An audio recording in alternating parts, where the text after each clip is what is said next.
Thank you so much for watching Landumc Goes There. Please subscribe and hit the like button and the bell notification button.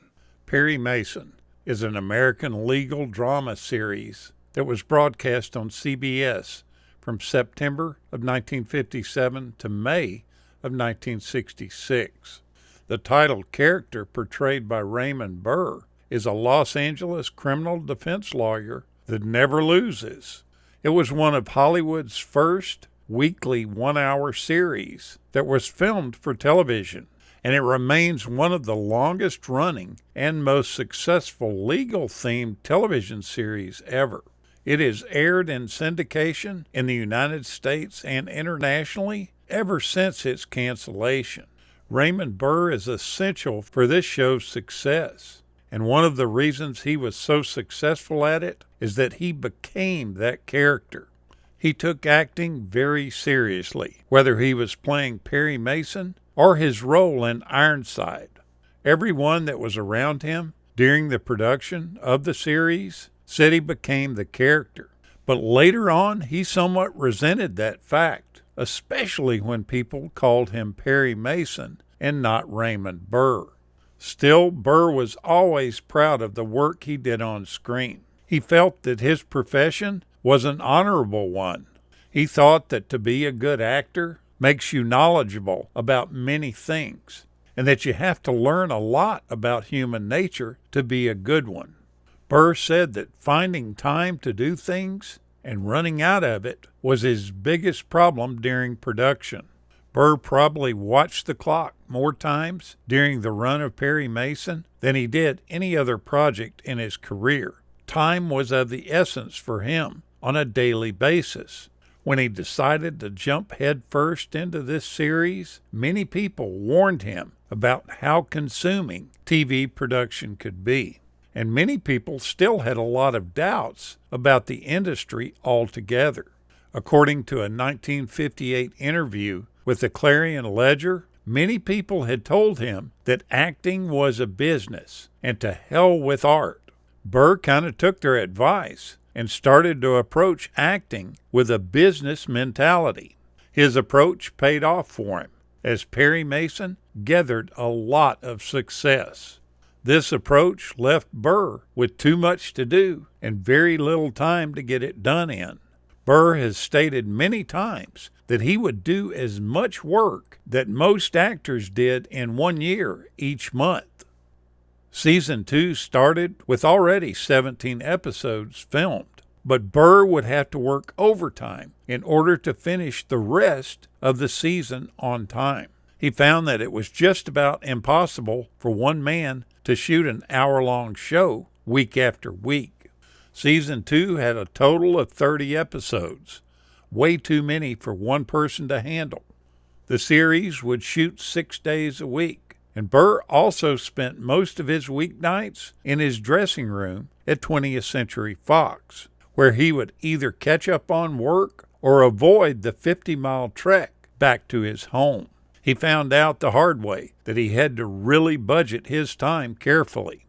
Part of his business approach to Hollywood involved going on tour and meeting people face to face. Many of those people were ones whose job included appraising Perry Mason in publications. He felt like it was important to know the critics. In the episode, The Case of the Careless Kitten, there is not a single scene inside the courtroom. Look closer, and you'll spot another curiosity for this episode. Burr carries his arm in a sling throughout the whole show. It's not the only episode in which we see his arm immobilized, but in most cases, he tries to camouflage it by having it blend in to his dark fabric on his suit. All this leads to the big question: what actually happened to Raymond Burr and his shoulder? Originally, it was stated that Burr took several trips to Vietnam to entertain the troops as part of the USO. They went on to say that during the third trip, the TV star suffered a severe shoulder injury when the helicopter transporting him came under fire. But in 1997, his longtime partner, Robert Benavides, told a completely different twist on this story. While the tireless workaholic certainly did travel to Vietnam to support the troops, his shoulder injury has a more mundane explanation in a more peaceful corner of the tropical Pacific. The truth was that he actually had torn a bicep tendon while he was lifting a boulder while in Hawaii. He and his partner were searching for shells one morning along the beach when Burr tried to upend this boulder. This action ripped all the muscles out at his shoulder. A doctor had to staple the muscle back to the shoulder. We have to give credit to Burr for continuing to film throughout the undoubtedly painful injury. But the truth about it was quite different from what had been said. Raymond Burr had a distinctive quality about him as an actor. By any estimation, he was not a brilliant performer, but he did convey a trustworthiness that made him the perfect fit for the TV series. But when he died in 1993, People magazine would go on to expose the truth about Burr's lifestyle and the fact that he was gay. These stories were completely different from what were spun by his agents and by Hollywood. He claimed to have served in the U.S. Navy in 1944, but researchers found that he was only in the Coast Guard and that his U.S. Navy service was completely false. Other false details included years of college education at a variety of institutions, being widowed twice, and losing a son who died from leukemia. Most of these claims were apparently accepted as fact by the press during his lifetime.